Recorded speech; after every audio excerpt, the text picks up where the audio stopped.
Welcome to Shukla study point. आप सभी का स्वागत है आपके अपने YouTube channel Shukla study point में। मैं शिवम शुक्ला आप सभी दोस्तों का हार्दिक स्वागत करता हूं। आज के वीडियो के माध्यम से हम लोग चर्चा करेंगे हिंदी साहित्य बीए 6 सेमेस्टर के छात्र छात्राओं के लिए जो सेकंड पेपर होता है हिंदी साहित्य का, जिसमें आपको लोक संस्कृति और लोक साहित्य के बारे में पढ़ना होता है कि लोक साहित्य क्या होता है और लोक संस्कृति क्या होती है।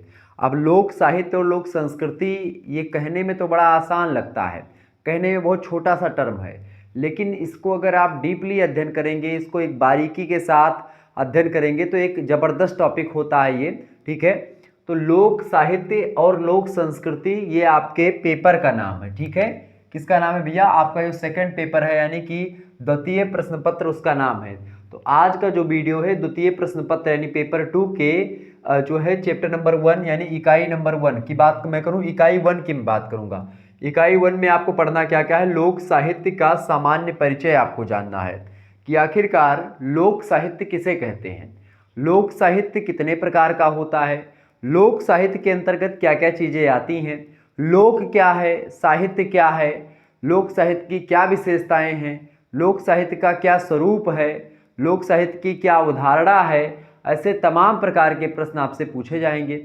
लोक साहित्य में तमाम प्रकार के जो साहित्य आते हैं, जैसे कि लोक साहित्य में लोक कथाएँ आती हैं, लोक कहानियाँ आती हैं, लोक नाटक आते हैं, लोक नृत्य आते हैं। ठीक है, मतलब वो तो लोक संस्कृति में आते हैं लोक नृत्य। ठीक है, ऐसे लोक प्रचलित जो तमाम प्रकार की और चीज़ें होती हैं वो सब लोक संस्कृति या लोक साहित्य में आते हैं। हालांकि हम पढ़ेंगे आज लोक साहित्य के बारे में। लोक साहित्य में लोक और साहित्य इन दोनों शब्दों पर थोड़ा सा पहले नज़र डाल लेते हैं कि लोक का मतलब क्या होता है। लोक के लिए अगर मैं बात करूं सरल से सरल शब्दों में, तो लोक शब्द जो आपका बना हुआ है, लोक, सबसे पहले हम बात करेंगे किसके बारे में? लोक का क्या अर्थ होता है? लोक का अर्थ, लोक, और दूसरा शब्द क्या? पहला शब्द है लोक और दूसरा शब्द क्या है आपका? साहित्य। ठीक है, तो लोक का मतलब क्या होता है भाई? लोक का मतलब आप मान सकते हैं, जैसे आप लोगों ने अगर पढ़ा होगा, एक शब्द पढ़ा होगा लोकतंत्र, उसमें एक परिभाषा आप लोगों ने देखी होगी, और वो परिभाषा में अगर आपको बताऊं तो क्या परिभाषा थी? अब्राहम लिंकन ने लोकतंत्र की एक परिभाषा दी थी, वो बड़ी फेमस परिभाषा हुई है पॉलिटिकल साइंस में। वो परिभाषा अगर आप यहाँ पर पढ़ेंगे और लोक शब्द के लिए उस परिभाषा को लगाएंगे तो शायद आपके समझ में कुछ आ जाए। वो परिभाषा ये थी कि जो है उसमें लोकतंत्र की परिभाषा को देते हुए अब्राहम लिंकन, जो कि अमेरिका के राष्ट्रपति थे, उन्होंने कहा था कि लोकतंत्र वह शासन व्यवस्था है या जनता का, जनता के लिए, जनता के द्वारा किया गया शासन लोकतंत्र कहलाता है। ठीक है, या लोगों का, लोगों के लिए, लोगों के द्वारा किया गया शासन ही लोकतंत्र होता है। तो यहाँ पर दो चीजें हमके हमारे समक्ष आई। लोक का मतलब एक तो जनता से होता है, या जनता या फिर जन से तात्पर्य लोक का होता है। दूसरा तात्पर्य हमारा लिख रहा कि लोक, लोक का मतलब लोगों से होता है। ठीक है, लोगों से होता है। हालांकि लोक की अगर बात किया है तो अंग्रेजी का जो शब्द है, अंग्रेजी का एक शब्द है और वो शब्द है फोक। ठीक है, कौन शब्द है? फोक शब्द है। फोक शब्द से बना हुआ है लोक शब्द। ठीक है, फोक शब्द की अगर बात करें तो इस फोक शब्द को, इस फोक शब्द का जानते हैं क्या अर्थ होता है?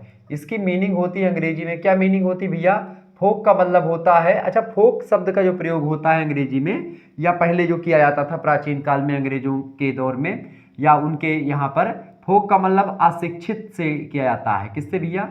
अशिक्षित। ठीक है, या असभ्य वर्ग से। ठीक है, असभ्य वर्ग के जो लोग होते हैं उन वर्गों के लिए इसका प्रयोग करते हैं, अशिक्षित या अज्ञानी टाइप के लोग। ठीक है, या ऐसे तमाम प्रकार के जो चीजें ना जानते हो, अशिक्षित हो, असभ्य वर्ग हो, अज्ञानी लोग हो, उनके लिए फोक शब्द का प्रयोग करते थे। ठीक है, ये था। अच्छा, बेसिकली अगर बात की लोक का, तो लोक शब्द सुनते ही हमको एक मानसिकता आती है, वो आती है ग्रामीणता की मानसिकता। ग्रामीणता का मतलब क्या होता है? लोक शब्द सुनते ही हमारे मन में एक धारणा ये आती है कि लोक जो शब्द है ये प्राचीन शब्द है, और ये लोक शब्द, अच्छा, लोक शब्द और जन, इन दोनों पर डिबेट भी है। ये जन जो शब्द है इसमें डिबेट, देखिए जन जो शब्द है, जनता जो है, ये मूर्त शब्द है। ठीक है, और जो आपका ये लोक शब्द होता है, ठीक है, जन और लोक में जो डिबेट है, लोक शब्द जो है ये अमूर्त है। ठीक है, ये क्या है, ये अमूर्त है, यानी कि ये एक व्यवस्था होती है। लोक एक व्यवस्था है और ये जनता, जन जो है ये जनता का एक समूह है, ठीक है। तो इसी जन समूह के द्वारा जब तमाम प्रकार की व्यवस्थाएं की जाती हैं अपने मनोरंजन के लिए, अपने ही लिए बनाई जाती हैं तमाम प्रकार की व्यवस्थाएं, तमाम प्रकार की विचारधाराएं, तो वही विचारधारा लोक कहलाती है या लोक कहा जाता है उसको, ठीक है। ये बात ध्यान रखेंगे। लेकिन जनता की अगर बात की, जन की, तो ये मूर्त का मतलब क्या होता है, ये जनता का समूह होता है, इसमें आदमियों का समूह होता है। जन यानी कि वो दिखते हैं, उसको आप छू सकते हैं, देख सकते हैं। जिसको आप देख सके, जिसको आप सुन सके, उसको मूर्त कहते हैं। जिसको आप ना तो छू सके और ना ही देख सके, उसको अमूर्त कहते हैं, ठीक है। तो ये मूर्त और अमूर्त की धारणा आपके समझ में आ गई। एक चीज यहीं पर और आपको समझाऊंगा, ये जो जन शब्द है, प्रायः जन और लोक ये दोनों एक दूसरे के क्या हैं, समान अर्थी शब्द हैं। कैसे हैं, समानार्थी शब्द है। समानार्थी का मतलब समझ रहे, यानी कि ये समान अर्थ प्रकट करते हैं। ये जरूर समान अर्थ प्रकट करते हैं, लेकिन मेरे बंधुओं ये बात यहां पर मैं क्लियर कर देना चाहता हूं कि लोक शब्द जो होता है ये एक व्यवस्था के लिए किया जाता है। एक पर्टिकुलर जो है, एक किसी व्यक्ति की व्यवस्था लोक नहीं होती है, एक संपूर्ण समाज की, संपूर्ण जन समाज की, या संपूर्ण ऐसा बोले ग्रामीण समाज की जो एक प्रकार से व्यवस्था थी, पहले विचारधारा थी, या किसी भी समाज की जो व्यवस्था है, विचारधारा जो होती है, वो लोक के अंतर्गत आती है, ठीक है। ये बात ध्यान रखेंगे। तो लोक जो शब्द है ये अमूर्त शब्द है।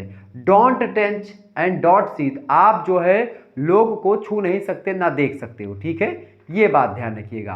तो लोक शब्द जो है ये आपका होता है।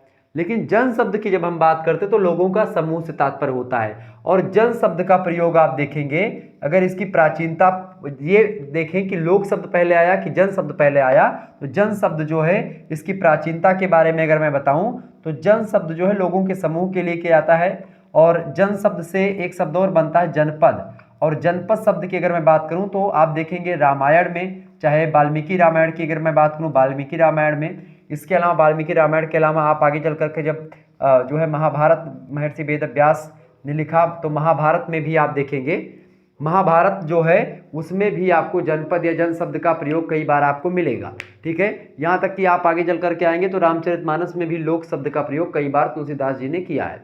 तो इस तरीके से आप देखेंगे लोक और जन ये दो शब्द बड़े इंपॉर्टेंट हैं। वैसे लोक शब्द की अगर मैं बात करूं तो शब्दकोश में इसकी जो है इसके 7 अर्थ बताए गए हैं, ठीक है। किसमें, ये प्रश्न आपसे पूछा आता है, कल मैंने वीडियो में बताया होगा कि लोक जो शब्द है, लोक शब्द की अगर बात की है तो इसके शब्दकोश में, ठीक है, डिक्शनरी में अगर देखेंगे शब्दकोश में तो इसके कितने अर्थ हैं, इसके कितने अर्थ हैं भैया, इसके 7 अर्थ हैं। कितने अर्थ हैं लोक शब्द के, 7 अर्थ हैं, ठीक है।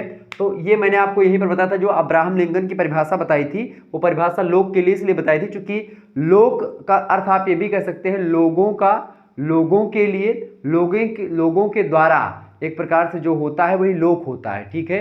ये बात ध्यान रखेंगे। अब संस्कृति के बारे में भी मैं समझूंगा, लेकिन इससे पहले मैं जो एक प्रकार से, अच्छा, लोक शब्द का मतलब क्या होता है, लोक शब्द का मतलब होता है देखना या देखने वाला।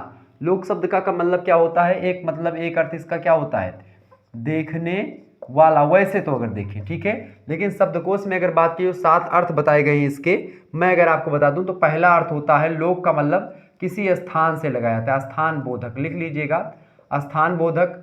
दूसरा आप लिखिएगा प्रदेश या क्षेत्र बोधक, यानी किसी प्रदेश या किसी क्षेत्र के बारे में इंडिकेशन हमको मिलता है जब हम जो है शब्दकोश की बात, मतलब लोक की बात करते हैं।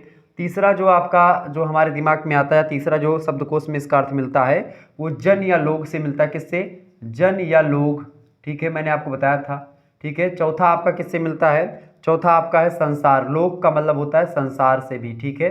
इसके अलावा 5वां जो इसका अर्थ है वो होता है किससे, समाज, ठीक है, यानी लोक का एक मतलब समाज से भी होता है। छठा इसका अर्थ होता है भैया यश, ठीक है, लोक का मतलब क्या होता है यश। और 7वां अर्थ होता है इसका प्राणी, लोक मतलब प्राणी भी होता है। तो इस तरीके से ये 7 अर्थ हैं जो मैंने लाल कलम से लिखी है, इसको आप नोट डाउन कर लीजिएगा। आप एक बार इसका स्क्रीनशॉट जरूर ले लीजिएगा, ठीक है, स्क्रीनशॉट आप सभी लोग लीजिएगा इसका, ओके।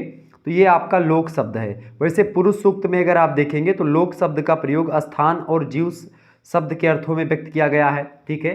यहीं पर एक चीज़ मैं और लिख दे रहा हूँ, जो लोक शब्द है पुरुष सूक्त की अगर बात करें, पुरुष सूक्त में बहुत डीपली पढ़ा रहा हूँ, पुरुष सूक्त की अगर बात करें तो पुरुष सूक्त की में आप देखेंगे लोक शब्द का जो अर्थ बताया गया है स्थान और जीव के लिए इसका अर्थ बताया गया है। वहीं अगर आप देखेंगे ऋग्वेद में, ठीक है, जो है ऋग्वेद की अगर मैं बात करूं तो ऋग्वेद में जो बताया गया है, ऋग्वेद में लोक शब्द का प्रयोग जो है वो जन के रूप में किया गया है, क्योंकि जन जो है ये ऋग्वेद में शब्द मिलता है। ऐसे ही अगर आप देखेंगे जो है उसमें क्या बोलते हैं, अथर्ववेद में, ठीक है, अथर्ववेद की अगर मैं बात करूं तो अथर्ववेद में दो मतलब इसके निकलते हैं। एक तो आपका दो लोकों के बारे में पता चलता है, एक पार्थिव लोक, ठीक है, लोक का मतलब क्या होता है, पार्थिव, और दूसरा दिव्य, ठीक है।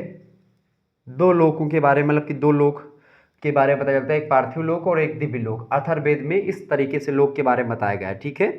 वैसे लोक शब्द की अगर बात की है संस्कृत शब्दावलियों से इसकी उत्पत्ति की, लोक शब्द की उत्पत्ति की, तो संस्कृत शब्द की उत्पत्ति अगर बात करूँ कि संस्कृत से कैसे इसकी उत्पत्ति होती है लोक शब्द की, तो संस्कृत में जो है खास करके लोक शब्द की उत्पत्ति संस्कृत की लोक दर्शने भाषा से किससे हुई है, लोक दर्शने, जो एक प्रकार से लोक दर्शने जो शब्द है उस शब्द से हुई है इसकी उत्पत्ति। किससे, संस्कृत के लोक दर्शने धातु, ये संस्कृत का एक धातु है, इस धातु से उत्पत्ति हुई है किसकी, लोक की। जब इसमें इसी धातु में क्या जोड़ते हैं, इसी में जो है ये प्रत्यय जोड़ते हैं, ठीक है, घय प्रत्यय जब जोड़ते हैं इसमें, तो इसका मतलब कि तब ये लोक मतलब शब्द निकलता है, हिंदी का बनता है, ठीक है। ये बात ध्यान रखेंगे। इसका मतलब क्या होता है, इसका मतलब लोक दर्शने का मतलब होता है देखना, ठीक है, इसका तात्पर्य क्या होता है, देखने से, क्लियर। तो ये बात ध्यान रखेंगे। तो अलग अलग जगहों पर लोक के बारे में अलग अलग चीज़ें बताई गई हैं, ये बात आप ध्यान रखेंगे। तो लोक के बारे में जो चीज़ें बताई गई थी मैंने आपको यहाँ पर बताया, आप लोगों ने इसको अगर नहीं नोट डाउन किया तो एक बार नोट डाउन कर लीजिएगा, उसके बाद में मैं और आगे बढ़ूँ, ठीक है। तो ये सब लोक के अर्थ हैं, ये लोक होता है। और लोक का मैं अगर बेसिकली अर्थ बताऊँ आपका, तो तुलसीदास जी भी कहते हैं रामचरितमानस में कि लोकहु वेद सुसाहिब रीति और विनय सुनावत पहचानत नीति, भरत विनय सादर सुनहु करे विचार बहोरी और करब साधुमत लोकमत नृपनय निगम निचोरी। तो इस तरीके से तुलसीदास भी उसमें जो है लोक शब्द की बात करते हैं। तो ये रहा लोक के बारे में कुछ बातें, आप इसको नोट डाउन करें, इसका स्क्रीनशॉट लीजिएगा। फिर उसके बाद में हम चर्चा करेंगे कि आखिरकार साहित्य क्या होती है। बेसिकली लोक शब्द की अगर बात करें तो लोक शब्द की परिभाषा जो है कृष्णदेव उपाध्याय कहते हैं कि जो लोग संस्कृत अथवा पारिष्कृत वर्ग से प्रभावित ना होकर के अपनी प्राचीन स्थितियों में बने रहते हैं वे लोक होते हैं, ठीक है, ये बात ध्यान रखेंगे। आचार्य शुक्ल भी लोक के बारे में कहते हैं कुछ चीज़ें, मैं आपको बता दूं।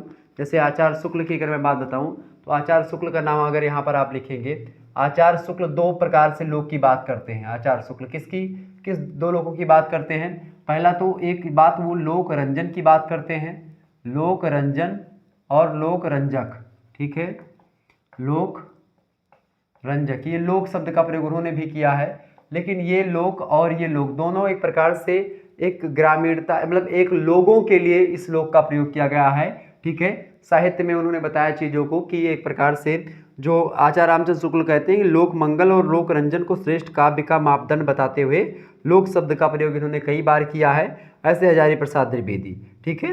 वैसे अंग्रेजी में फोक शब्द से बना है, फोक का मतलब होता है अशिक्षित, अर्धशिक्षित या असभ्य वर्ग, ठीक है, अज्ञानी वर्ग। तो ये फिर आप नोट डाउन कर लीजिएगा इन सभी चीज़ों को, ओके। चलें फिर मैं आगे समझता हूँ संस्कृति के बारे में।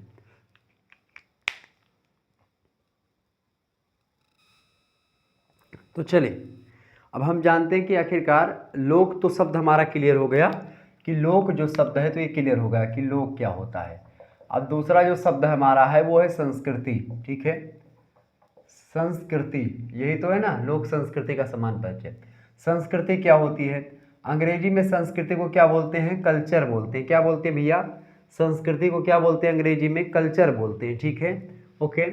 लेकिन अगर बात करें इसकी हम साहित्य, यहाँ पर संस्कृति में गलत लिख दिया हूँ, तो इस संस्कृति तो मैं अलग निकल जाऊंगा, लोक साहित्य की बात हो रही है, साहित्य, ठीक है, साहित्य की अगर बात की है तो साहित्य की अगर बात करें तो अंग्रेजी में साहित्य को क्या बोलते हैं, लिटरेचर बोलते हैं। क्या बोलते हैं, लिटरेचर बोलते हैं, ठीक है।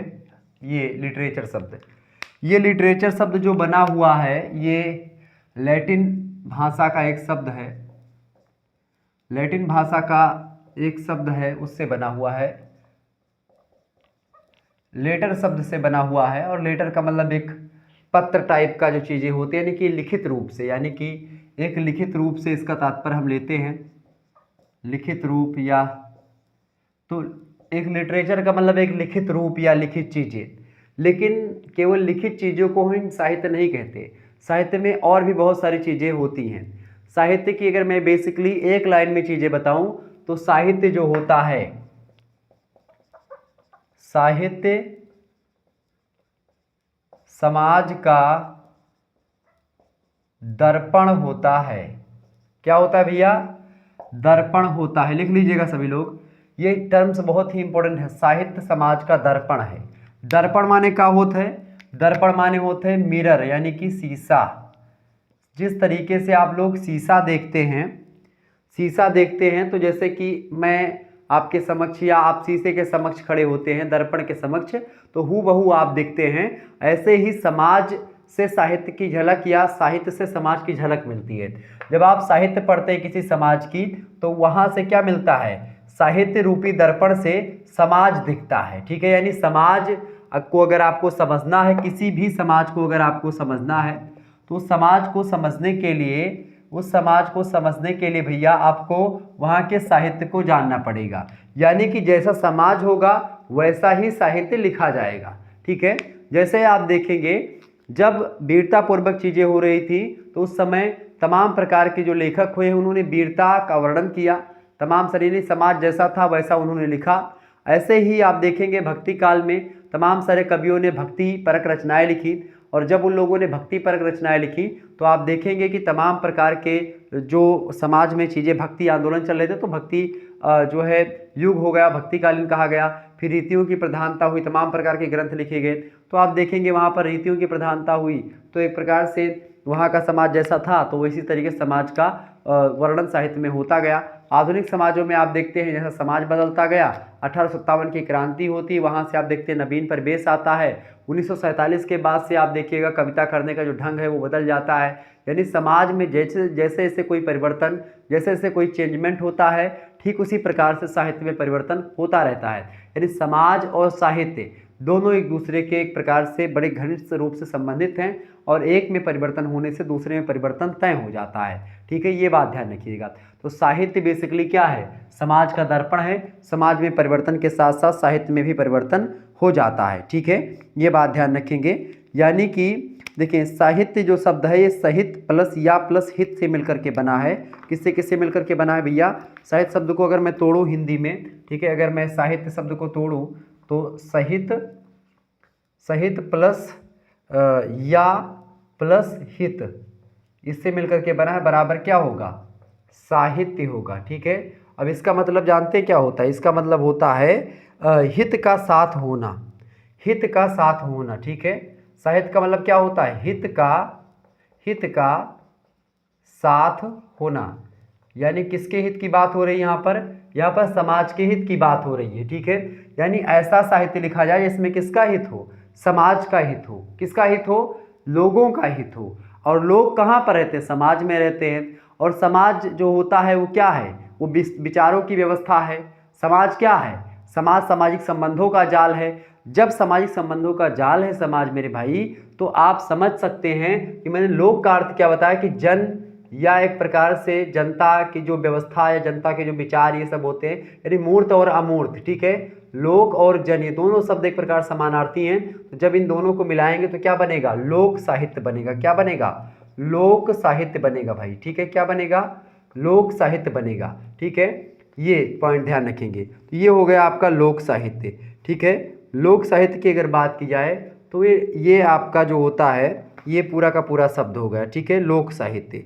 लोक और साहित्य के मिलने से लोक साहित्य का निर्माण हुआ है। ठीक है, लोक साहित्य की अलग अलग परिभाषा विद्वानों ने दी है। अगर मैं एक आध परिभाषाओं को आपको लिख करके बताना चाहूँ तो आप लोग लिखिएगा, हमारे साथ परिभाषा लिखिएगा। बड़ी विद्वान, मतलब अच्छे विद्वान हैं, जैसे धीरेन्द्र वर्मा जी कहते हैं। ठीक है, लिखिएगा, धीरेन्द्र वर्मा के अनुसार, धीरेन्द्र वर्मा कहते हैं इसकी परिभाषा को देते हुए, क्या कहते हैं कि वास्तव में लोक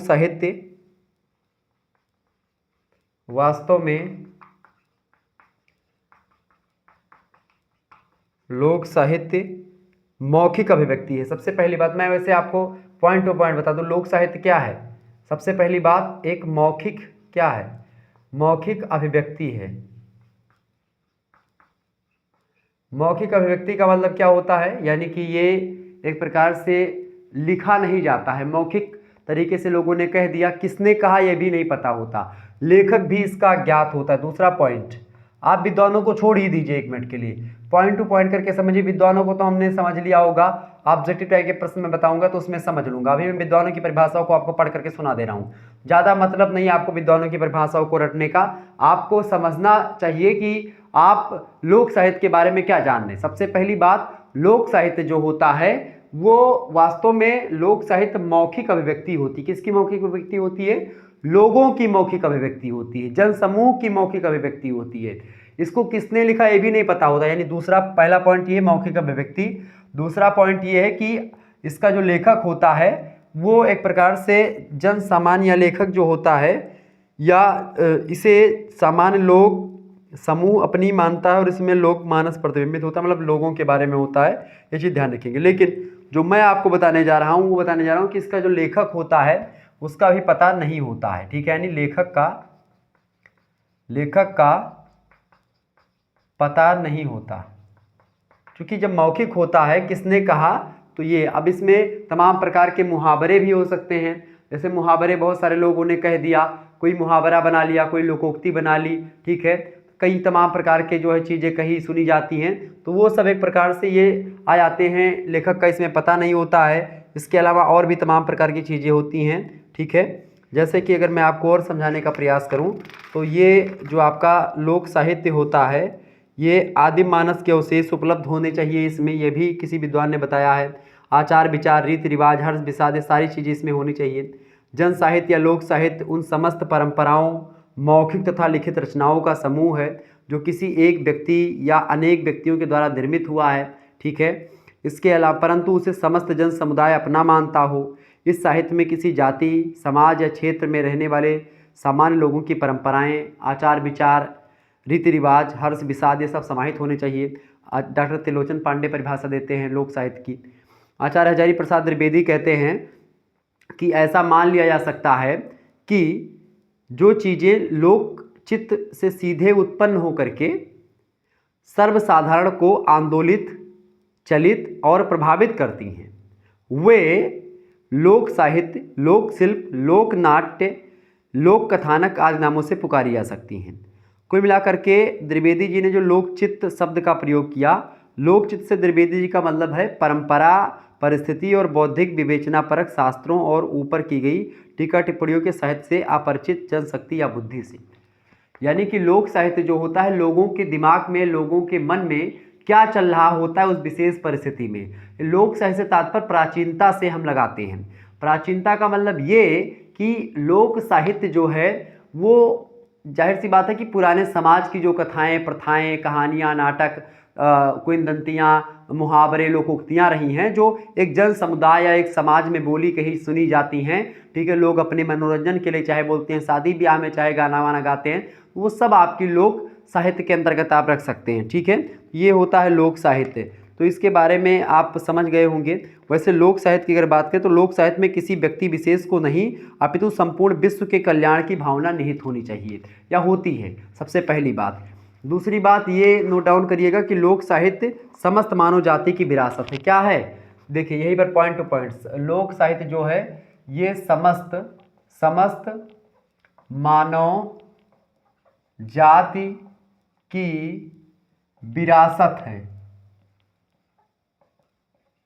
लोक साहित्य से वहाँ के समाज के बारे में जानकारी मिलती है। ठीक है, लोक साहित्य लोक का साहित्य है, सभ्य समाज में जिसका स्थान नहीं है, ये बात भी ध्यान लिख लीजिएगा। लोक साहित्य क्या है? लोक साहित्य लोक का साहित्य है। लोक मतलब पुरानी सभ्यता, पुरानी परंपरा। ठीक है, जिसका स्थान, लोक साहित्य लोक का साहित्य है,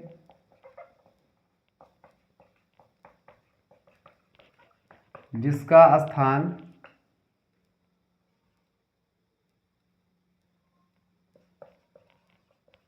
सभ्य समाज में नहीं है।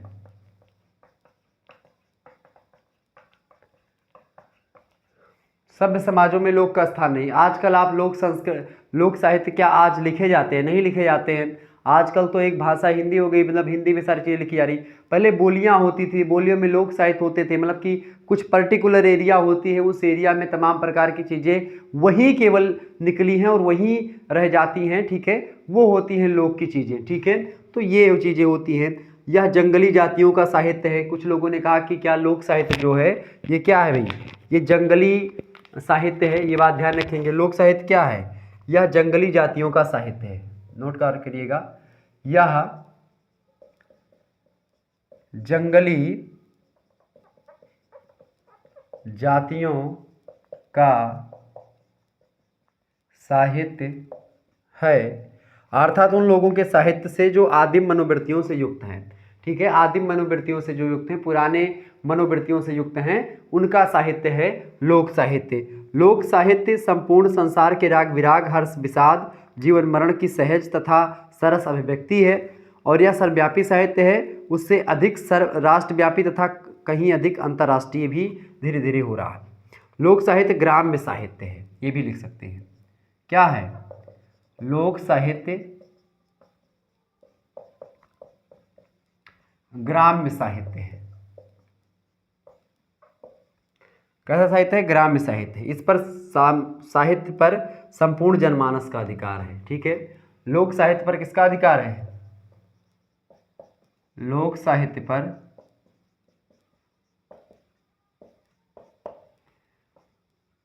जन सामान्य का अधिकार है।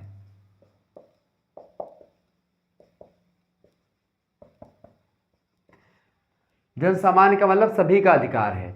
ये कोई नहीं कह सकता कि इस पर मेरा अधिकार है, उस पर आपका अधिकार नहीं, सबका अधिकार है, ठीक है। तो ये होती है लोक साहित्य। लोक साहित्य के बारे में आपको समझ में आ गया होगा कि लोक साहित्य होता क्या है। लोक साहित्य के बारे में अगर और कुछ मैं आपको बताऊं तो लोक साहित्य की अगर मैं बात बताऊं आपको, तो लोक साहित्य की कुछ विशेषताओं को आपको समझना होगा। थोड़ा सा मैं अगर इसको मिटाना चाहूँ तो मैं इधर से मिटा दे रहा हूँ, आप लोग एक बार स्क्रीनशॉट लीजिएगा इसका, ठीक है। उसके बाद में मैं थोड़ी सी विशेषताएं आपको लिख करके समझा दूँ इधर ही, ठीक है। ये चीज़ें का स्क्रीनशॉट हो गया होगा, इसको मैं थोड़ा सा मिटा करके यहीं पर विशेषताओं को थोड़ा थोड़ा करके समझ लेते हैं, ठीक है।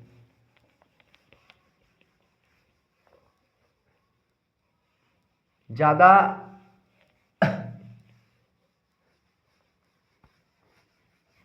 चलिए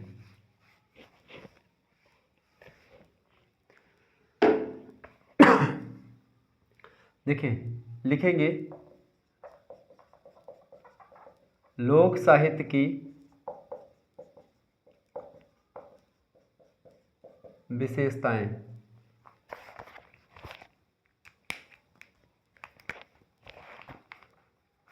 पहली विशेषता, मौखिक परंपरा का साहित्य है। मौखिक परंपरा का साहित्य का मतलब ये होता है कि यह एक पीढ़ी से दूसरी पीढ़ी में मौखिक रूप से हस्तांतरित होता है। जैसे कि आपके दादाजी आपके पिताजी को बताए होंगे कुछ चीज़ें, आपके पिताजी आपको बताएंगे, आप अपने बच्चे को बताओगे, ठीक है, और आपका बच्चा अपने बच्चे को बताएगा, उसका बच्चा उसके बच्चे को बताएगा, यानी कि एक मौखिक साहित्य है ये, ठीक है। हम और आप कहते सुनते हैं, और एक तरीके से ये जैसे संस्कृति जो होती है उसका हस्तांतरण होता है, ऐसे ही जो है साहित्य का भी हस्तांतरण होता है, लोक साहित्य का हस्तांतरण होता है। लोक साहित्य मौखिक परंपरा का साहित्य मतलब ये है कि एक पीढ़ी से दूसरी पीढ़ी में ये कहते सुनते हुए आगे बढ़ता है, ठीक है। कभी कभी क्या होता है कि लोग एक दूसरे से अपना सुख दुख साझा करते हैं, राग विराग जैसी भावनाओं को बताते हैं एक दूसरे के बारे में, ठीक है। तो लोक साहित्य का लिपिबद्ध होना उसकी मृत्यु है। मतलब अगर लोक साहित्य को आप लिख देंगे तो आप समझिए लोक साहित्य का आप मरण कर रहे हैं। लोक साहित्य मुख्य रूप से लिपिबद्ध हो जाने पर एक प्रकार से लोक साहित्य का वो जो मतलब क्या बोलते हैं, उसका जो अच्छाई होती है लोक साहित्य की, या जो विशेषताएं होती हैं, या जो उसका एक प्रकार से जीवन काल होता है, वो समाप्त हो जाता है। क्योंकि लोक साहित्य तभी अच्छा लगता है जब वो मौखिकता से लसोलैस हो, मौखिकता उसमें विद्यमान हो, ठीक है। तो लोक साहित्य मौखिक परंपरा का साहित्य है, पहली विशेषता। दूसरी विशेषता इसकी आप सभी लोग नोट डाउन करेंगे। दूसरी विशेषता है आकृत्रिम और नैसर्गिक साहित्य है। क्या है? आकृत्रिम आकृतिम एवं नैसर्गिक।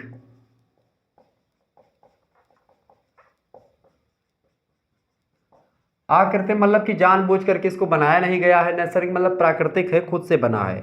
लोक साहित्य में बनावटीपन, दिखावापन, अलंकार, प्रियता, सजावट, इन सभी का कोई स्थान नहीं होता। किसी प्रकार की कृत्रिमता का प्रयोग इसमें नहीं किया जाता है। ये सब एक प्रकार से जैसा हूबहू होता है वैसा बताया जाता है। तो नैसर्गिक साहित्य है और आकृत्रिम साहित्य है, ये दूसरी विशेषता हो गई इसकी, ठीक है, ये बात ध्यान रखिएगा। तो ये जबरदस्त तरीके से आप लोग जान पा रहे हैं। तो लोक साहित्य क्या है? लोक साहित्य मौखिक परंपरा का साहित्य है, पहली विशेषता। दूसरी विशेषता आकृत्रिम और नैसर्गिक साहित्य है लोक साहित्य, ठीक है, ध्यान रखिएगा। तीसरी विशेषता लोक साहित्य की ये है कि लोक साहित्य का अभिन्न अंग, मतलब लोक जो है संस्कृति का अभिन्न अंग है। लोक साहित्य किसका अंग है? लोक साहित्य जो है, लोक साहित्य क्या है? लोक साहित्य संस्कृति का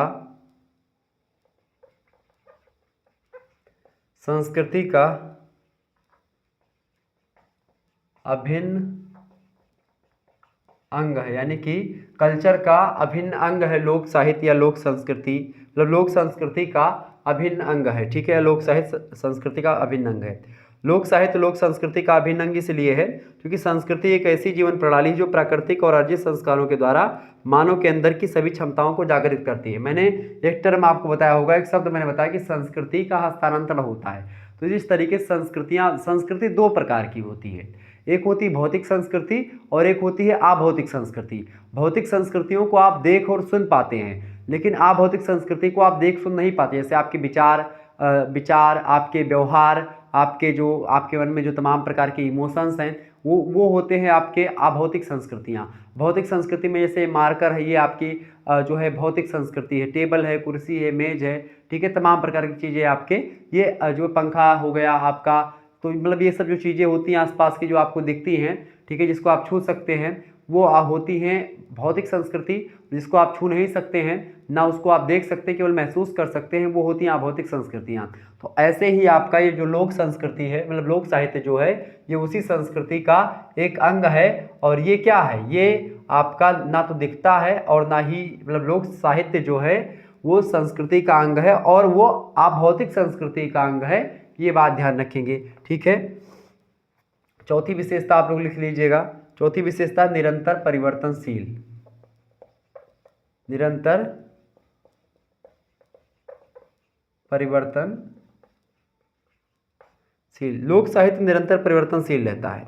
प्रत्येक समाज तथा जाति में संबंधित जो परंपराएं, प्रथाएं होती हैं या उससे संबंधित जो कथाएं, परकथाएं, किंवदंतियां होती हैं, हर एक समाज में वो कथाएं अलग अलग हो सकती हैं, परिवर्तनशील इसमें होती हैं, ठीक है। भाषा और सभ्यता के विकास के साथ साथ लोक साहित्य की भाषा भी परिवर्तित होती रहती है। तो ये एक प्रकार से विशेषता। अगली विशेषता आप लोग नोट डाउन करेंगे।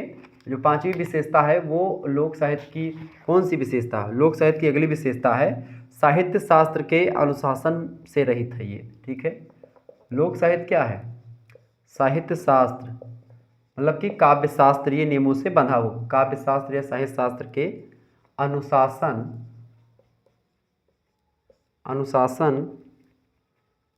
से रहित है। मतलब कि लोक साहित्य में शिष्ट साहित्य की भांति साहित्य शास्त्र के नियमों की बाध्यता नहीं होती है, मतलब रहित है, ठीक है। रहित का मतलब क्या होता है? नहीं होता, मतलब कि इसमें साहित्य शास्त्र का जो अनुशासन है वो नहीं के बराबर होता है। एक होता है लोक साहित्य और दूसरा होता है शिष्ट साहित्य। लोक साहित्य जो कि मौखिक होता है, जिसमें आप जैसे मुंह से बोल दिया, या फिर जैसे जो मैं बता रहा हूँ लोक साहित्य है। शिष्ट साहित्य जैसे कि आचार्य रामचंद्र शुक्ल जो लिखते हैं, कबीर दास, तुलसीदास, इन सभी लोगों ने लिखा, तो ये सब शिष्ट साहित्य हैं। जिसका लिखित रूप मिले वो शिष्ट साहित्य, जिसका लिखित रूप ना मिले या जो ना लिखा हुआ मिले वो आपका मौखिक साहित्य होता है।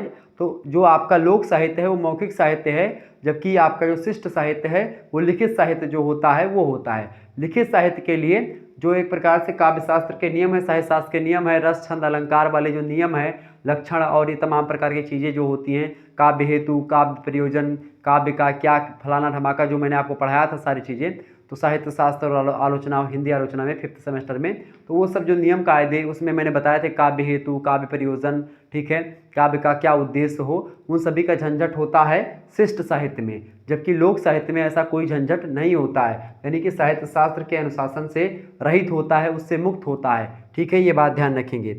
इसके अलावा इसकी अगर बात की है तो अज्ञात रचनाकार, अज्ञात मतलब कि जो लिखने वाला होता है इसका वो नहीं दिखता है, अज्ञात रचनाकार होता है इसका, अज्ञात रचनाकार होता है, यानी कि जो लिखने वाला होता है वो पता नहीं चलता किसने लिखा है, मतलब किसने कहा है चीज़ों को, और एक ने कहा दूसरे ने सुना, दूसरे ने कहा तीसरे, ऐसे से एक तरीके से पीढ़ी दर पीढ़ी ये चीज़ें परिवर्तित होती रहती हैं, मतलब लोग और जान पाते हैं, और लेकिन ये नहीं पता चलता कि इसको लिखा किसने है, ठीक है। ऐसे ही अगली विशेषता आप लिख दीजिएगा। अगली विशेषता इसकी क्या है, अगली विशेषता विविध विषय, इसमें विविध विषय होते हैं, हर एक विषय इसमें शामिल होते हैं, यानी विविध विषयों को आधार बना करके ये साहित्य लिखे जाते हैं। लोक साहित्य का विषय बड़ा ही व्यापक है, मनुष्य जीवन के जन्म से लेकर के मृत्यु पर्यंत तक सभी पक्ष इसके भीतर शामिल होते हैं। यह गांव स्तर से लेकर के अंतर्राष्ट्रीय स्तर तक जो है फैला हुआ है, ठीक है, ये बात ध्यान रखेंगे। ये लोक साहित्य का आपका विशेषता हो गई, इसको आप लोग नोट डाउन करिएगा। इसको आप लोग क्या करेंगे, इसको नोट डाउन करेंगे, तब तक मैं आपको लोक साहित्य के क्षेत्र के बारे में आपको समझाने का प्रयास करता हूँ, ठीक है। वैसे लोक साहित्य के क्षेत्र को समझने से पहले लोक साहित्य के हम बारे में समझ लेते हैं। लोक साहित्य का वर्गीकरण, लोक साहित्य का क्षेत्र जो होता है वो बहुत बड़ा है, मैंने आपको शुरुआत में बताया। लोक साहित्य का क्षेत्र की अगर मैं बात करूँ तो लोक साहित्य का क्षेत्र क्या होता है, मैंने आपको बताया विविध विषय इसमें शामिल। विविध विषय का मतलब कि जब से व्यक्ति जन्म लेता है तब से लेकर के और जब तक मर नहीं जाता तब तक जो है जो चीज़ें उसमें मतलब चीज़ें होती हैं वो तमाम प्रकार के आधार, तमाम प्रकार के विषय लोक साहित्य का आधार बन सकते हैं। यानी लोक साहित्य का जो एक प्रकार से विषय क्षेत्र है या स्कोप जो है इसका बड़ा व्यापक है, बड़ा है, ठीक है, ये बात ध्यान रखेंगे। तो इस तरीके से आप लोगों ने इन चीज़ों को पढ़ा, ठीक है। तो ये लोक साहित्य का सामान्य परिचय मैंने आपको समझाया, लोक साहित्य की विशेषताएं मैंने आपको बताई, ठीक है। अब एक चीज़ और बच रहा है आपका, यूनिट 1 में आपका एक चैप्टर लगभग समाप्त हो गया है, लेकिन अगर मैं आपको बताऊं तो अभी आपको एक चीज़ इसमें और पढ़ना है। अगर आप कहें तो यूनिट मैं समाप्त कर दूं, कितने क्लास हुई, तो देखिए अगर अभी चलते हैं फिर अगली क्लास में हम लोग समझ लेंगे, ठीक है। क्या हम समझेंगे, लोक साहित्य का वर्गीकरण उसमें मैं समझूंगा, ठीक है, और उसके बाद में चलिए मैं इसी क्लास में आपको निपटा देता हूँ ये सब, ठीक है। लोक साहित्य का वर्गीकरण समझ लेते थोड़ा सा, ठीक है, चलिए, ताकि समझ ले, पूरी इकाई इसी में समाप्त कर दें, ठीक है। ये चैप्टर 1 तो आपका समाप्त हो गया, पूरी इकाई को समझ लेते, इधर ही इतने में समझ लेंगे, ठीक है। तो बिल्कुल परेशान होने की जरूरत नहीं है, आप स्क्रीनशॉट इसका ले लीजिएगा, विशेषताओं को मैं लिखा रखूँगा, ठीक है। चलिए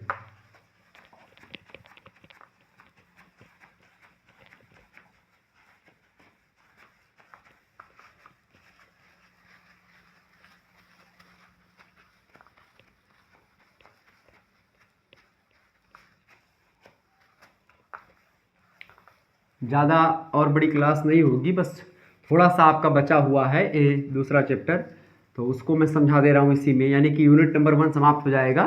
फिर इसके बाद में यूनिट 2 के बारे में हम लोग चर्चा करेंगे, विस्तार से हम जानेंगे यूनिट 2 के बारे में, ठीक है, ध्यान रखिएगा, ओके। चलिए हम जानने का प्रयास करते हैं कि आखिरकार ये लोक साहित्य का वर्गीकरण हम कैसे कर सकते हैं, ठीक है। लोक साहित्य का वर्गीकरण, क्लियर।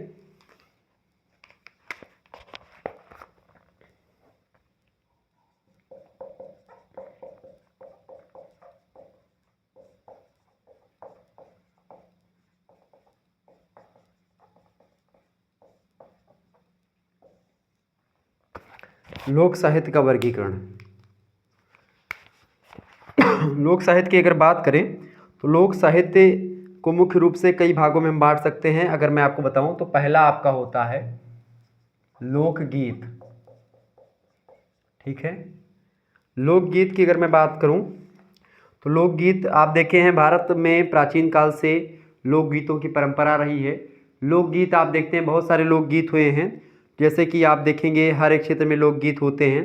कभी कभी जो है अनुष्ठानिक गीत होते, कोई अनुष्ठान हो गया तो उसमें आप गाना बजाना होता है, घर में महिलाएं सोहर वगैरह गाती हैं, कव्वाली गाती हैं, ठीक है। ऐसे आप देखते हैं सोहर हो गया, गारी आप देखते हैं अगर गाँव वगैरह में कभी बासी वासी खाने बैठिए आप तो गारी वारी भी दी जाती है, ठीक है। ऐसे ही आप देखेंगे कि हर एक जो है फंक्शन में, कोई अनुष्ठान में जो है मंत्रोच्चार होता है, या ऐसे तमाम प्रकार की चीज़ें होती, तो लोकगीतों के अंतर्गत आते हैं वो सब चीज़ें, ठीक है। लोकगीत में आप देखेंगे, लोकगीत जो होता है उसमें जो है प्रकृति प्रेरित, जैसे कि कभी कभी रसिया, होली और मल्हार, यानी तमाम प्रकार के, कभी कभी क्या होता है होली के अवसर पर गीत गाया जाता है, फगुआ वगैरह हो गया, ठीक है। ऐसे ही तमाम प्रकार के गीत होते हैं। अभिचारिक गीत होता है एक, लोकगीत भी कई प्रकार का होता है, जैसे जहर पीर, बिरहवली, व्यवसायार्थ सामान्य, तो ऐसे तमाम प्रकार के लोकगीत होते हैं। लोकगीतों का चैप्टर आगे चल करके आपको मिलेगा, उसमें मैं ये समझाऊंगा कि कौन कौन से लोकगीत जो हैं कहाँ कहाँ, यानी किस प्रदेश का लोकगीत कौन सा है। लेकिन यहाँ पर आपको ये समझना कि लोकगीत होता क्या है। लोकगीत जो होता है वो क्या करता है, विशेष अवसर में गाया बजाया जाता है, जिससे इंजॉय, मनोरंजन का एक साधन होता है, तो वो लोकगीत होता है। कुछ कुछ एरिया में, कुछ कुछ स्थान विशेष पर, क्षेत्र विशेष के हिसाब से जो है कुछ गीत होते हैं जो कि गाए जाते हैं, चाहे महिलाओं के द्वारा, चाहे पुरुषों के द्वारा, या महिलाओं और पुरुषों दोनों के द्वारा एक साथ गाए बजाए जाते हैं, ठीक है। तो लोकगीत वो होते हैं। दूसरा जो होता है लोक साहित्य के वर्गीकरण में, दूसरा पॉइंट है आपका, वो होता है लोक गाथा, ठीक है। लोक गाथा, लोक गाथा के लोकगीतों में आपका कई सारे गीत होते हैं, जैसे कि मल्हार, रसिया, होली, ठीक, होरी, ऐसे आप देखते हैं लोकगीतों में। मैं अगर आपको समझाने का प्रयास करूँ तो लोकगीतों में बहुत सारे लोकगीत हैं इसमें, ठीक है। एक चैप्टर है इसमें लास्ट में, अभी मैं उसको बताने का प्रयास करूँगा, ठीक है। तो वो आपके समझ में अगर आएगा तो, हालांकि मैंने आपको मॉडल पेपर में बताया था लोकगीतों के बारे में, ठीक है। सॉरी, लोकगीत, लोक कथा, ये सब क्या है मैं आपको समझाऊंगा, ठीक है। लोकगीत जो होता है, खड़ी बोली के लोकगीतों में तमाम प्रकार के लोकगीत आपको मिलेंगे। ऐसे लोकगीतों की अगर मैं बात करूं तो देखिए, कजरी हो गया, ऐसे ये सब लोकगीत ही हैं, ठीक है। जो है घसियारी गीत, बसंत गीत, ये सब गढ़वाल क्षेत्र के लोकगीत हैं, ठीक है। उत्तराखंड के लोकगीतों में जैसे झोड़ा, मैं यहाँ पर एक उदाहरण के माध्यम से अगर लिख दूँ, जैसे कि जो फेमस लोकगीत हैं, जैसे कि एक बिहू गीत होता है, असम के लिए बड़ा फेमस है, बिहू हो गया, ठीक है, असम में होता है। आपका टप्पा लोकगीत जो है ये पंजाब में होता है, ठीक है। इसके अलावा आपका बाउल जो है ये आपका पश्चिम बंगाल में होता है, कौन सा, बाउल लोकगीत गाया जाता है। ऐसे ही जो है पढ़िहारी गीत जो है राजस्थान में गाया जाता है, कौन सा, पढ़िहारी लोकगीत, ठीक है, पढ़िहारी लोकगीत हो गया। ऐसे ही अगर मैं और आपको लोकगीत के बारे में बताऊं तो पढ़िहारी, पढ़िया, मांड, तीज लोक, ये सब लोकगीत, ठीक है। मध्य प्रदेश में आल्हा हो गया, आल्हा भी एक लोकगीत है। आल्हा आप लोग जानते होंगे, यक्का मारे दो गिर जावे, तीसरा खूब खाए मर जाए, ऐसे ही मैंने आपको पढ़ाया होगा। तो आल्हा तो आलखंड पर माल्ला सो आप देखते होंगे। उत्तर प्रदेश में रसिया गीत, ठीक है, रसिया, होरी, रसिया, होरी, ये भी एक लोकगीत है, होरी, ठीक है। कजरी, सोहर, ये सब भी है, ठीक है। कजरी हो गया, सोहर हो गया, ठीक है। जब गाना वाना गाती हैं, मतलब महिलाएं, जब जो है क्या होता है, क्या बोलते हैं उसको, जब झूला वूला वाला मौसम होता है बसंत का, तो उसमें कजरी गाई जाती है, महिलाएं झूला झूलती हैं और गाती हैं, ठीक है। तो ये सब लोकगीत हैं, इसके बारे में भी आपको पढ़ना नहीं, मैं सारे लोग, बिहू क्या है, असम में जो बिहू होता है कि उसमें कैसे गाया बजाया जाता है, सारी चीज़ों को मैं आपको बताने का प्रयास करूँगा, ठीक है। लोक गाथा क्या होती है इसको समझते हैं। लोक गाथा जो है ये बैलेड शब्द का समानार्थी है, अंग्रेजी में इसको क्या बोलते हैं, बैलेड, ठीक है। बैलेड जो है ये अंग्रेजी में इसको बोलते हैं लोक गाथा को, ठीक है। ज़्यादातर लोक गाथाओं का कथानक पुराण और आदि जो धर्म ग्रंथ होते हैं उसमें लिया जाता है। हमारी संस्कृति में तमाम प्रकार के जो है पुराण हैं, और 18 पुराण हैं, तो उन्हीं पुराणों से तमाम प्रकार की जो गाथाएँ हैं उसको ली जाती है और वो गाया जाता है, ठीक है। ये बात ध्यान रखेंगे, ओके। तो ये लोक गाथाएँ होती हैं। पशु पक्षियों को लेकर के गाथाएँ होती हैं, पशु पक्षी संबंधी, और इसके अलावा परी की कथाएँ होती हैं, ठीक है। विक्रम की कहानियाँ, जैसे गाथाओं में आप देखते हैं, अगर बताओ पशु पक्षी, ठीक है, पशु पक्षी से रिलेटेड जो गाथाएँ होती हैं वो पशु पक्षी संबंधित जो कथाएँ होती हैं वो सब लोक गाथाओं में आती हैं। इसके अलावा परी की कथाएँ हो गई, ठीक है, परी की कथाएँ, परी की कथाएँ हो गई, और भी तमाम प्रकार के साधु पीरों की, मतलब साधु वाधु की कहानी हो गई, मुनियों की कहानी हो गई, ठीक है, साधु और पीर की कहानियाँ, ठीक है। पीर मतलब जैसे मुस्लिमों में जो होते हैं, ठीक है, रूप कथा, हास कथा, व्रत कथा, गीत कथा, ये सब चीज़ें इसमें शामिल होती हैं, ठीक है। तो ये लोक गाथा होती है, ठीक है, मतलब जो थोड़ा सा आध्यात्मिक जो है दर्जे पर होती है उसको बोलते हैं। इसके अलावा और थोड़ा सा आगे बढ़ेंगे तो तीसरा जो होता है लोक साहित्य का वर्गीकरण, वो क्या होता है, तीसरा होता है आपका क्या भाई, तीसरा होता है लोक कथा। लोक कथाएँ क्या होती हैं, लोक गाथा तो हो गई, लोक कथा, लोक कथा की बात की जाए तो लोक में मौखिक रूप से कही जाने वाली जो कथाएं होती हैं वो लोक कथाएं कहलाती हैं। लोग जो कहानियाँ प्रचलित हैं जो पुराने मतलब बहुत पहले से, तो वो कथाएं जो होती हैं लोक कथाएं मानव जाति की आदिम परंपरा, प्रथाओं और उनके अनेक तरह के जो विश्वास हैं वास्तविक प्रतिनिधित्व करती हैं उनका। लोक कथाएं पौराणिक होती हैं, धार्मिक, ऐतिहासिक, अलौकिक, राजा रानी की कहानियाँ, देवी देवताओं की कहानियाँ इन्हीं पर आधारित होती हैं। ठीक है, ऐतिहासिक कहानियाँ होती हैं। ठीक है, ऐतिहासिक राजा रानी की कहानियाँ और देवी देवताओं की कहानियाँ भी हो सकती हैं, देवी देवताओं की कहानियाँ। ठीक है, तो ये सब एक प्रकार से प्रसंग आता है, अंत भला तो सक भला। अच्छा, भारत में जो है जो कहानियाँ होती हैं, भारत की जो कहानियाँ हैं, भारत की जो लोक कथाएँ हैं, उन लोक कथाओं का जो है सुखांत वर्णन होता है। सुखांत वर्णन का मतलब क्या होता है? सुख से अंत हो। सुखांत का मतलब क्या होता है? यानी कि जब एंडिंग हो मूवी, कभी कभी आप देखते हैं जो पुरानी मूवीज़ होती हैं वो अपने लोक कथाओं पर ही आधारित हैं। सॉरी, थोड़ी सी तबीयत खराब है। तो होता ये है कि जब लोक कथाएं जो होती हैं वो क्या होती हैं? सुखांत अपने यहाँ की हैं, लेकिन विदेशी की जो कथाएं हैं वो दुखांत होती हैं, यानी कि जो एंडिंग होगी वो हैप्पी नहीं होगी। मतलब अपने यहाँ पर क्या है कि हीरोइन प्यार करते हैं, प्यार करने के बाद में माता पिता उनके खूब ज़्यादा जो है लगड़ते, मतलब कि लड़ते झगड़ते हैं, उसके बाद में फिर मारपीट होती है, गुंडा उंडा को मारते हैं, उसके बाद में फिर लास्ट में क्या होता है हीरो हीरोइन आपस में मिल जाते हैं और उसके बाद में फिर राजपाट करने लगते, मतलब अपना हीरो हीरोइन मिल गए आपस में। ठीक है, मतलब मिल जाते हैं, पूरा जो है जब सुख हो जाता है उनको तब कहानी ख़त्म की जाती है। लेकिन अब आजकल की मूवी में क्या देखते हैं आप? हीरो मर जाता है लास्ट में, या हीरोइन मर जाती है, या दोनों का मिलन नहीं हो पाता है। ऐसे कई प्रकार की चीज़ें आप आजकल देख रहे होंगे। तो ये जो लोक कथाएं हैं पहले उसमें हैप्पी एंडिंग हुआ करती थी, लोक कथा हो गई। ऐसे ही अच्छा लोक कथाओं के भाग हैं, जैसे कि लोक कथाओं में आपकी जो है परी की कथाएं होती हैं। ठीक है, व्रत कथा, दंत कथा, प्रेम कथा। ठीक है, दंत कथा, दंत माने एक प्रकार से जो है दंत कथा मतलब कि जो बना करके भी कहानियाँ बनाई जाती है और मुंह से एक प्रकार से बोल लोग बताते हैं, किंवदंती जिसको आप बोलते हैं उसी को दंत कथा कहते हैं। दंत कथा हो गई। ठीक है, इसके अलावा प्रेम कथा बहुत सारे लोगों की। ठीक है, प्रेम कथा हो गई, नागों की कथा हो गई। ठीक है, नाग कथा। ठीक है, इसके अलावा बोध कथा, ज्ञान की कहानियाँ। ठीक है, ऐसे ही व्रत की कथाएं, तमाम प्रकार की जो व्रत की, सत्यनारायण व्रत की कथा हो गई, ये सब लोक कथाएं हैं। सत्यनारायण व्रत की कथा, वैभव लक्ष्मी की व्रत कथा, ऐसे तमाम प्रकार की व्रत कथाएं आपको देखने को मिलती होंगी, आपके घर की माताएं बहनें करती होंगी, पढ़ती होंगी, तो वो सब कथाएं आपकी लोक कथाओं में आती हैं। ठीक है, लोक गाथाएं थोड़ी बड़ी होती हैं। ठीक है, ये बात ध्यान रखेंगे। बेसिकली साधु फकीरों, परी और पशु पक्षियों की कथाओं को शामिल करती हैं। चौथा जो आपका पॉइंट होता है उसके बारे में थोड़ा सा आपको बताने का प्रयास करता हूँ। चौथा जो है आपका होती है लोक नाट्य। ठीक है,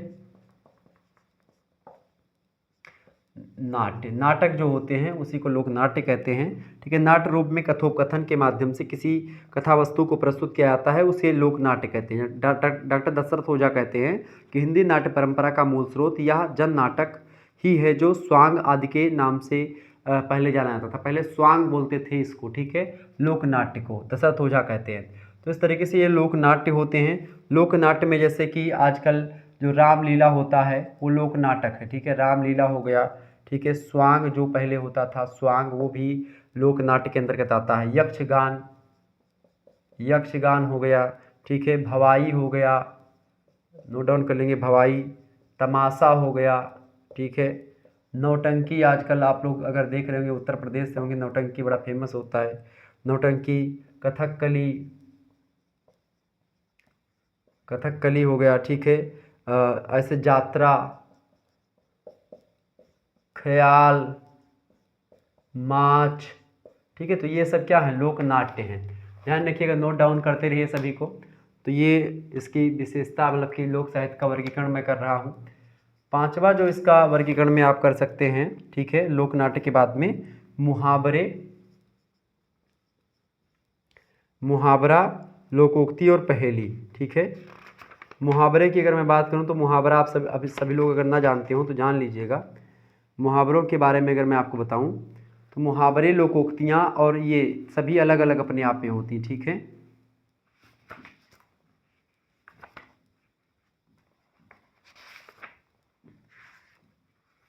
मैं आपको बताने का प्रयास कर रहा हूँ, कुछ उदाहरण के माध्यम से मैं आपको समझाऊंगा ताकि कोई दिक्कत ना हो आपको, ठीक है।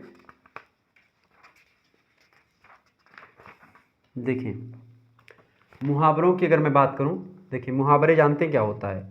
मुहावरों में जैसे कि अपनी अपनी पकड़ना, या जैसे अपने हाथों कब्र खोदना, ये मुहावरा है, ठीक है। अपना अपना खिचड़ी अपने आप पकाना, ठीक है, तो मतलब सबसे अलग रहना, ठीक है। और इसमें वाक्य प्रयोग भी किया जाता है, लिप्ट मतलब कि जैसे आग लगने पर कुआं खोदना, इसका मतलब होता है विपत्ति आने पर बचने का प्रयत्न करना, ठीक है। ऐसे छक्के छुड़ाना, ये भी एक मुहावरा है। बुरी तरह पराजित करना, कलेजा ठंडा होना, शांत होना, ठीक है। ऐसे कलेजे में पत्थर रखना, दिल मजबूत करना, इसका अर्थ होता है। तो ये मुहावरा होता है, मुहावरा ये होता है, ठीक है। ये बात ध्यान रखिए। तो मुहावरे के बारे में आपने समझ लिया कि मुहावरा होता क्या है। मुहावरे और लोकोक्तियों में काफ़ी समानता है, किंतु असमानता भी कोई मतलब कि असमानता भी आपको देखने को मिलेगी, ठीक है।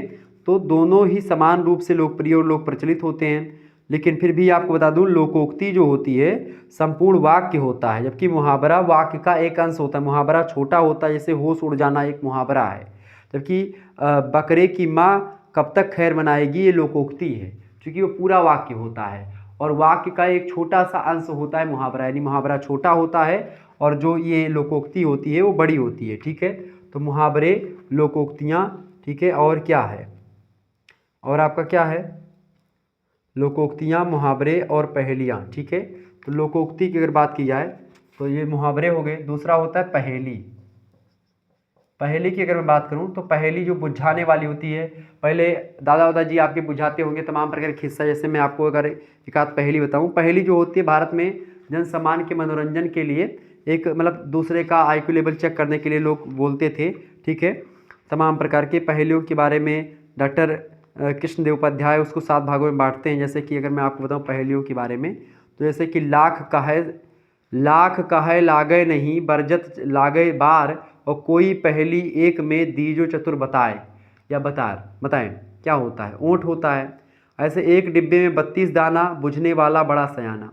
एक डब्बे में 32 दाना, बुझने वाला बड़ा सयाना। अब ये क्या होगा, दांत जो है, एक डब्बा है, मुंह डब्बा है, 32 दाना मतलब 32 दांत हैं, तो बूझने वाला बड़ा सयाना, यानी जो बूझेगा वो बड़ा ज्ञानी होगा। ऐसे लोगों की मौज लेते थे, पूछते थे तो लोग नहीं बता पाते थे।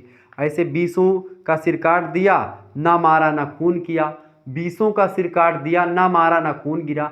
20 का सिर मतलब क्या, 20 आपके हाथ में 5 उंगलियां, ये हाथ में 5, ये 5 पैर में 5 इसमें, यानी 20 ठू आपके शरीर में उंगलियां हैं। 20 में नाखून होते हैं, नाखून को आप काटते हैं, 20 का सिर आप काट देते हैं, ना तो एक बूंद खून गिरता है और ना ही वो मरता है, ठीक है। तो ना मारा ना खून किया, 20 का सिर काट दिया, क्या है, नाखून है। ऐसे ही काले काले बेगना, कुटियार भरे जा, राजा मांगे मोल तो दिए न जा।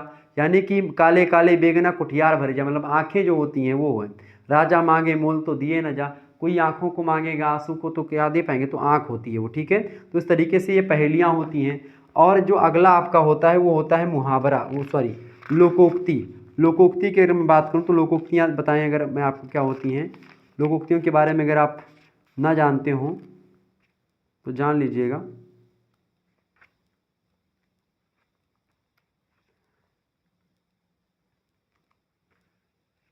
लोकोक्तियों की अगर मैं बात करूं तो लोकोक्तियां जो होती हैं वो क्या होती हैं, अगला देखेंगे लोकोक्ति लिखेंगे।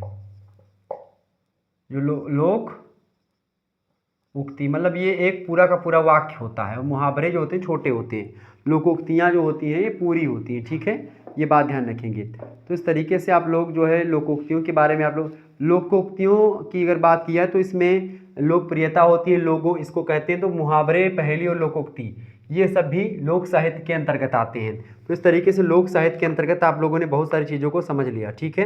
तो ये आपका लगभग चैप्टर जो होता है इसका प्रकार मैंने आपको बता दिया, आपके समझ में आ गया होगा निश्चित तौर पर। अच्छा, लोकोक्ति जो शब्द है ये लोक और उक्ति 2 शब्दों से मिलकर के बना। लोक का मतलब होता है जनसाधारण, उक्ति का मतलब होता है कथन। जनसाधारण के द्वारा जो कथन कहा जाता हो, सुनाया जाता हो, बोला जाता हो, वही लोकोक्ति होती है, ठीक है। तो इस तरीके से आपको मैंने बता दिया। संस्कृत में पहेली को परहेलिका कहा जाता है, जिसका अर्थ होता है पूछना, ठीक है, प्रश्न पूछना। तो इस तरीके से आप लोगों ने इन चीज़ों को समझ लिया, ठीक है। तो मेरे हिसाब से अब इसमें कुछ बचा नहीं है आपके पूरे चैप्टर में। मेरे हाथ में किताब है और मैं जहाँ तक देख पा रहा हूँ इसमें कोई भी टॉपिक आपका बच नहीं रहा, सारे टॉपिक को मैंने आपको समझा दिया। तो बस इतना ही आपको इसमें पढ़ना है, ठीक है। तो समझ में आ गया होगा सारी चीज़ें आपको, लोकोक्ति, मुहावरे और पहेलियों के बारे में, ठीक है। निश्चित तौर पर आपसे यहाँ पर जो भी प्रश्न आपसे पूछा जाएगा आप आसानी से बता पाएंगे। एक बार इसका स्क्रीनशॉट आप सभी लोग ले लीजिएगा ताकि और कोई दिक्कत ना हो, ठीक है। आप लोग इसका स्क्रीनशॉट लीजिएगा, तब तक मैं और कुछ चीज़ें हों जो कि आपको बताने लायक हूँ इस चैप्टर से, उसको मैं आपको बताने का प्रयास कर दूं ताकि कोई भी प्रश्न आपके दिमाग में अगर बच रहा हो तो वो भी आपको मैं लगे हाथ बता दूं, ताकि फिर जो है आपके मन में कोई प्रश्न ना उठ पाए, ठीक है। तो लोकोक्तियाँ ये होती हैं, ठीक है। अच्छा, पहेलियों में सबसे ज़्यादा नाम हिंदी साहित्य में किसका लिया जाता है? पहेलियों में नाम लिया जाता है किसका? अमीर खुसरो का। अमीर खुसरो ने बड़ी सारी पहेलियाँ बताई हैं, ठीक है, ये बात ध्यान रखेंगे। तो लोकोक्ति और मुहावरे में कभी कभी आप लोग फंस जाते हैं। लोकोक्ति जो होती है इसकी अगर बात करें तो ये क्या होता है और मुहावरे क्या होते हैं। जैसे लोकोक्तियों में उल्टा चोर कोतवाल को डांटे, ऊंची दुकान फीका पकवान, कंगाली में आटा गीला, घर का भेदी लंका ढाए, ठीक है, गर्मी की मुर्गी दाल बराबर। तो इस तरीके से ये होता है, ठीक है। लोकोक्तियाँ एक प्रकार से जो होती हैं वो पूरा एक प्रकार से एक वाक्य होता है, ठीक है। सबसे पहले हम क्या करते हैं, लोकोक्ति और मुहावरे का अर्थ जानते हैं, फिर उसके बाद में एक सार्थक वाक्य का निर्माण करते हैं, ठीक है। जैसे लोकोक्ति की बात बताऊं तो एक लोकोक्ति आप लिखिएगा, जैसे कि लोकोक्ति में अढ़ाई हाथ की ककड़ी 9 हाथ का बीज। अढ़ाई हाथ की ककड़ी 9 हाथ का बीज, इसका मतलब क्या होता है, बच्चा शरारत में माता पिता से भी आगे बढ़ गया, ठीक है।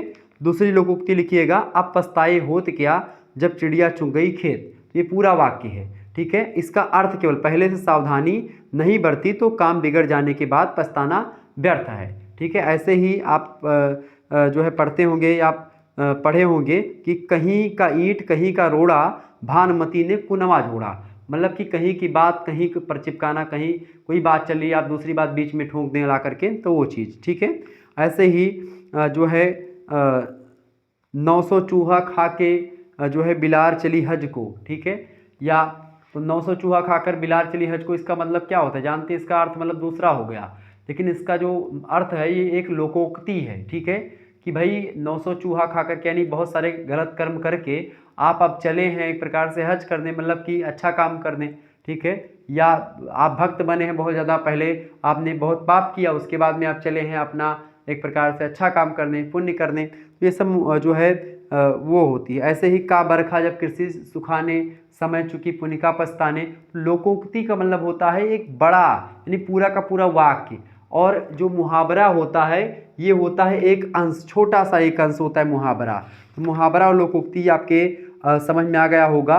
मुहावरा जो होता है कोई भी ऐसा वाक्यांश जो अपने साधारण अर्थ को छोड़कर किसी विशेष अर्थ को व्यक्त करता हो उसे मुहावरा कहते हैं। मुहावरा शब्द जो है अरबी भाषा के मुहावर शब्द से बना हुआ है। मुहावर का मतलब क्या होता है, अभ्यास, ठीक है, ये बात ध्यान रखेंगे। मुहावरे का जो मैं मुहावरे के बारे में बताऊं तो मुहावरा और लोकोक्ति में कई अंतर है। जैसे कि मुहावरा वाक्य के अर्थ में चमत्कार पैदा करता है, जबकि लोकोक्ति चमत्कार पैदा करने के साथ ही किसी बात को पुष्ट भी करती है, किसी बात को सिद्ध करती है कि ये सत्य है, ठीक है। मुहावरे में किसी पूर्ण सत्य अथवा विचार की अभिव्यक्ति हो यह आवश्यक नहीं है, लोकोक्ति में यह अवश्य होता है कि उस वाक्य की पूर्ति होती है, ठीक है। और मुहावरे में कोई ज़रूरत नहीं है कि वाक्य पूरा ही हो, लेकिन लोकोक्ति में वो बात पूरी होती है। वहीं पहेली जो होती है एक प्रश्न पूछने का तरीका होता है, एक प्रश्न होता है पहेलियों में, ठीक है, ये बात ध्यान रखेंगे। मुहावरे भाषा का श्रृंगार करते हैं, जबकि लोकोक्ति इसके साथ साथ किसी निर्णय का उद्घोष भी करती है। मुहावरा वाक्य में समा जाता है, खप जाता है उसमें, लोकोक्ति की अपनी एक अलग सत्ता सदैव हमेशा बनी रहती है।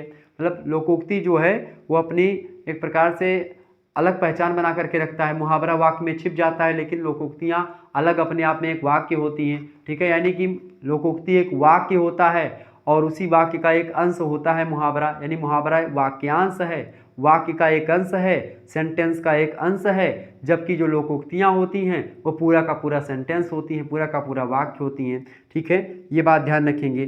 तो समझ में आ गया होगा। ऐसे ही लोकोक्ति में मुहावरा या मुहावरे हो सकते हैं। जबकि मुहावरे में लोकोक्ति नहीं समा सकती, क्योंकि मुहावरा छोटा होता है, लोकोक्तियाँ बड़ी होती हैं। ठीक है, मुहावरे में किसी भाव, दशा, क्रिया या चेष्टा आदि का प्रदर्शन होता है, जबकि लोकोक्ति में घटना, स्थिति अथवा किसी पूर्ण विचार, सत्य या मानवीय अनुभव की सशक्त अभिव्यक्ति करी जाती है। तो ये थोड़ा सा अंतर हो गया इस सभी के बारे में, आप इसको नोट डाउन कर लीजिएगा। लोकोक्ति, मुहावरा और पहेली, ये लोक नाट्य, लोक कथा, लोक गाथा, लोकगीत, ये सब आपको अलग अलग चैप्टर आपको देखने को मिलेंगे अभी आगे चल करके जब आप पढ़ेंगे। लेकिन फिर भी मैंने यहीं पर आपको समझा दिया, क्योंकि लोक साहित्य का वर्गीकरण मैं कर रहा था। लोक साहित्य में बेसिकली ये 5 चीज़ें सम्मिलित हैं: लोकगीत, लोक गाथा, लोक कथा, लोक नाट्य, और इसके अंदर मुहावरे, पहेली और लोकोक्तियाँ।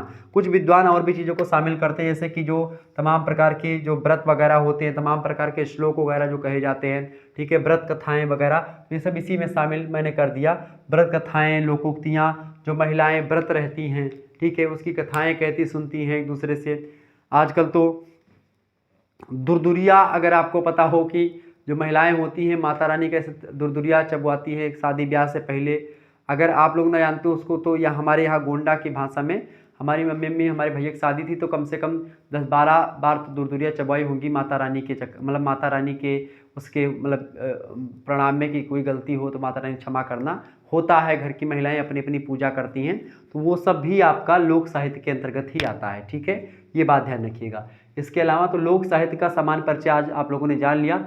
लोक साहित्य लोगों का साहित्य है, लोगों के द्वारा लिखा गया साहित्य है, लोगों का साहित्य है, लोगों के लिए लिखा गया है, लोगों के द्वारा ही लिखा गया है। ठीक है, लोगों का, लोगों के द्वारा, लोगों के लिए लिखा गया जो साहित्य है वही लोक साहित्य होता है। ये बात आप ध्यान रखिएगा। ठीक है, यानी हम ही आपने इसको लिखा है, हमारे आपके लिए ही लिखा है। लोक साहित्य से हम प्राचीन समाज के बारे में, उनके रहन सहन, पहनावा ओढ़ावा के बारे में हम जान पाते हैं। ठीक है, ये होता है आपका लोक साहित्य। लोक साहित्य में आप देखते हैं मौखिक परंपरा का साहित्य है, आकृतिम और नैसर्गिक साहित्य है।